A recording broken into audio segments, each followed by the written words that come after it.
नमस्कार प्रिय छात्र छात्राओं सभी लोगों का हमारे YouTube चैनल पर स्वागत है। आप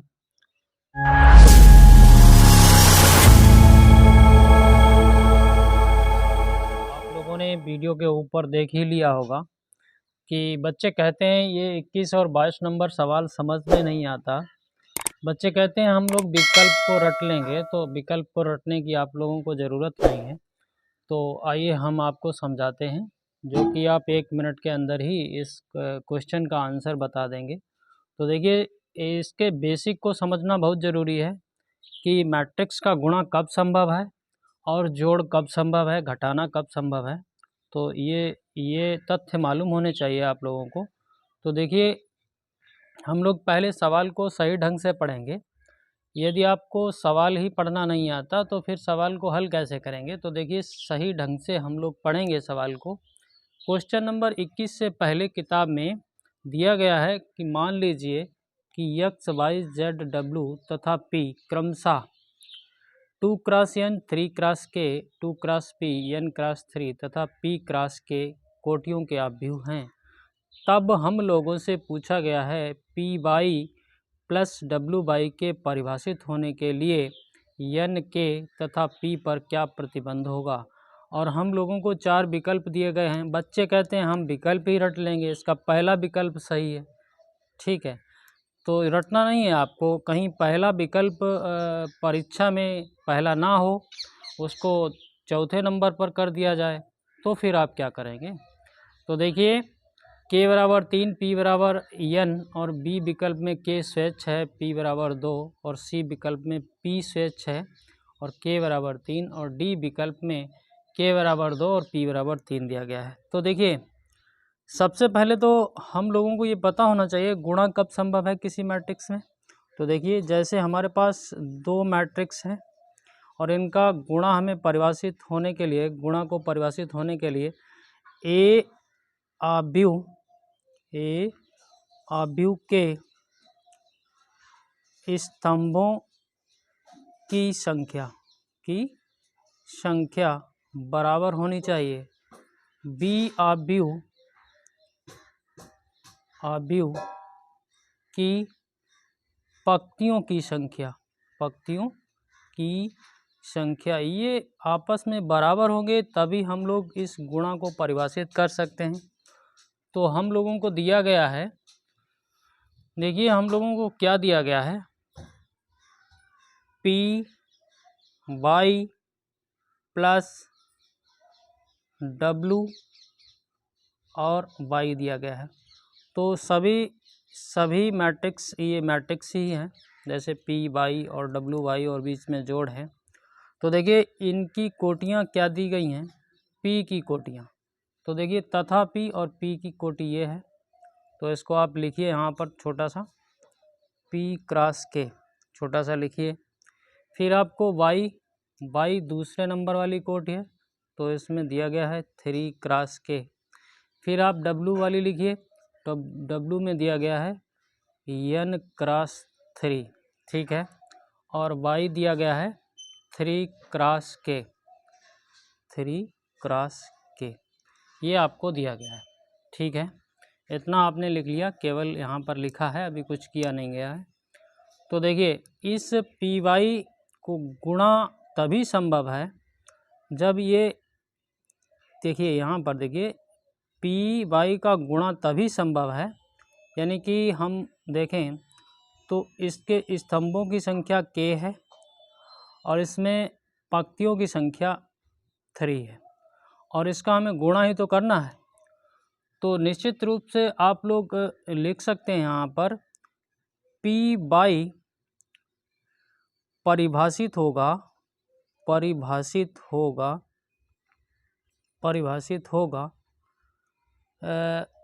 यदि k बराबर 3,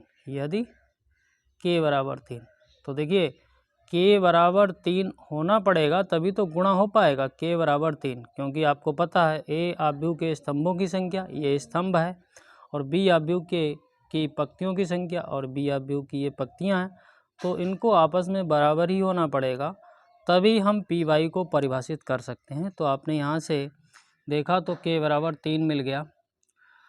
तो अब अगर हम लोग कंप्लीट पी वाई की कोटि निकालें, कंप्लीट पी वाई की कोटि निकालें, तो देखिए पी वाई की कोटि अगर हम लोग निकालें तो क्या होगी, यही तो कोटि बचेगी, ये और ये पी क्रॉस के, ये कोटि बचेगी। तो हम लिख सकते हैं पी क्रॉस के। और चूंकि हम लोगों ने अभी अभी के बराबर 3 निकाला है, तो पी क्रॉस 3 इसकी कोटि को आप लिख सकते हैं, होगी। ठीक है, ऐसा हमने लिख दिया। अब इधर आएंगे डब्ल्यू बाई में, तो देखिए डब्ल्यू बाई में यहाँ पर देखिए ये स्तंभ है, डब्ल्यू मैट्रिक्स का ये स्तंभों की संख्या ये है, और बाई मैट्रिक्स में पंक्तियों की संख्या ये है। तो ये तो 3 के बराबर 3 है। ठीक है, इसमें तो कोई दिक्कत नहीं है। तो आप यहाँ देखिए डब्ल्यू बाई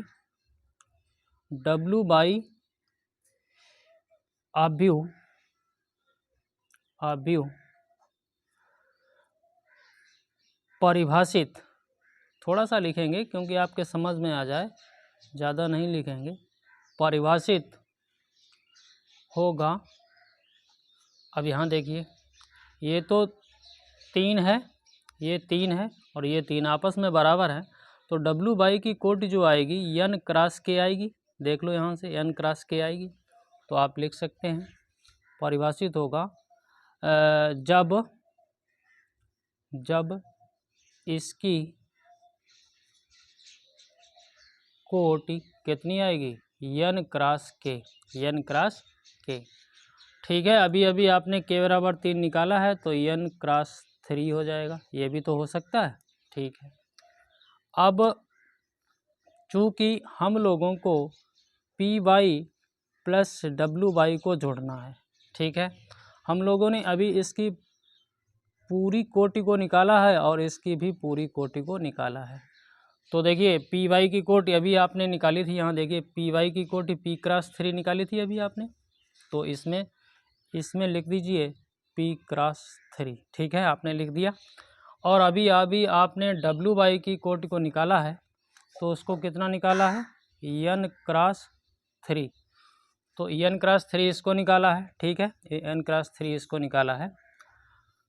तो आप देखिए, और जब हम किसी मैट्रिक्स का आपस में जोड़ करते हैं तो दोनों मैट्रिक्स की कोटियाँ बराबर होनी चाहिए, ये आपको पता है।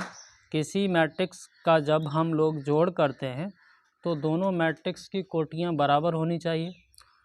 तो P क्रॉस 3 और n क्रॉस 3 को आपस में बराबर होने के लिए तो आपको निश्चित रूप से P बराबर n करना ही पड़ेगा, P बराबर n करना ही पड़ेगा। ठीक है, P बराबर n करना ही पड़ेगा।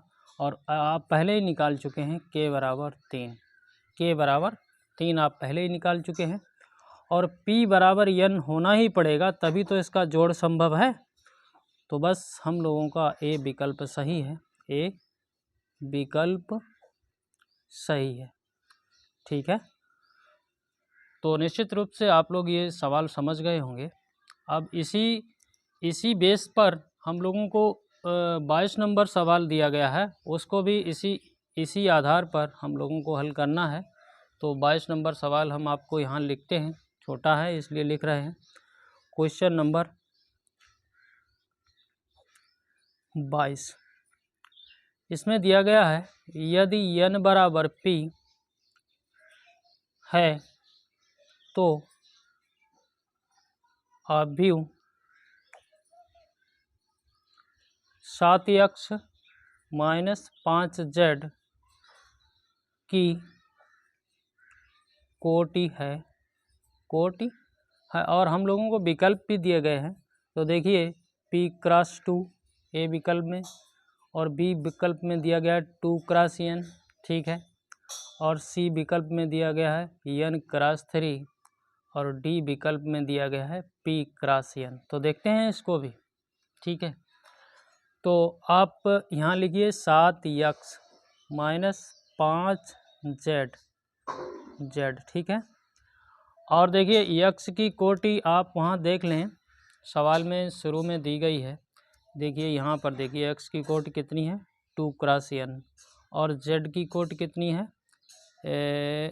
2 क्रॉस p, ये दिया गया है। ठीक है, तो लिखते हैं x की कोट कितनी है 2 क्रॉस n और z की कोट कितनी है 2 क्रॉस p, ये आपको दिया गया है।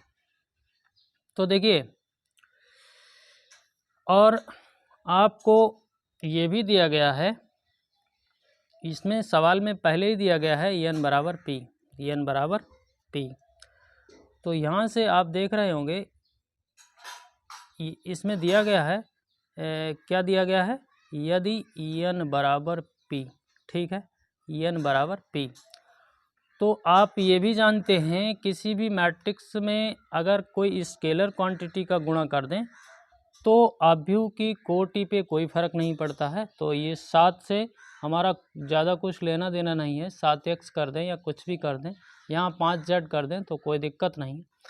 और जब आप किसी मैट्रिक्स का जोड़ या घटाना करेंगे तो आपको ये दोनों जो इसके आर्डर होते हैं मैट्रिक्स के, ये आपस में बराबर होने चाहिए, तभी हम लोग उन मैट्रिक्सों को जोड़ सकते हैं या फिर घटा सकते हैं। तो देखिए यहाँ पर चूंकि 7x माइनस 5z है तो यहाँ घटाना किया गया है, इस मैट्रिक्स से इसको घटाया गया है। तो निश्चित रूप से इस पूरे मैट्रिक्स, ये पूरा जो मैट्रिक्स है ये 2 क्रॉस n और 2 क्रॉस p, या तो इसकी जो आर्डर है यानी कि इसका कोटि जो है या तो 2 क्रॉस n होगी या फिर निश्चित रूप से या फिर 2 क्रॉस p होगी निश्चित रूप से। ठीक है, क्योंकि n बराबर p पहले से ही है तो ये तो दोनों मान आपस में बराबर ही हो जाएंगे। n बराबर p, तो निश्चित रूप से या तो ये आंसर है या फिर ये आंसर है। तो आपके विकल्प में देखिए क्या दिया गया है, p क्रॉस 2 तो है नहीं, यहाँ पर 2 क्रॉस p है। 2 क्रॉस n आपका आया है, 2 क्रॉस n आया है आपको। n क्रॉस 3 हो नहीं सकता, p क्रॉस n हो नहीं सकता। या तो आपका ये आंसर हो सकता है या फिर ये आंसर हो सकता है। तो जैसा हम लोगों को विकल्प में दिया गया है हम उसी उत्तर को मानेंगे। तो देखिए हमारा बी विकल्प सही है, बी विकल्प सही है। ठीक है, और आंसर हमारा 2 क्रॉस n होगा। ऐसे यदि इसमें 2 क्रॉस n न दिया होता और इसकी जगह पर 2 क्रॉस p दिया होता तो ये हमारा विकल्प 2 क्रॉस p आंसर भी सही हो जाता। तो आशा करता हूँ आप लोगों को ये 21 और 22 नंबर सवाल समझ में आए होंगे। यदि आपको समझ में आए हैं तो हमारे चैनल को सब्सक्राइब ज़रूर करें, बेल आइकन को प्रेस करें, सभी दोस्तों में शेयर करें। और मैट्रिक्स को समझने के लिए इसके बेसिक को समझना बहुत ज़रूरी है, जिसके हमने वीडियो बनाए हैं तो उनको आप क्रम से देखें तो फिर अच्छा समझ में आएगा। मैट्रिक्स में होता कुछ नहीं है। तो आप लोगों का बहुत बहुत धन्यवाद।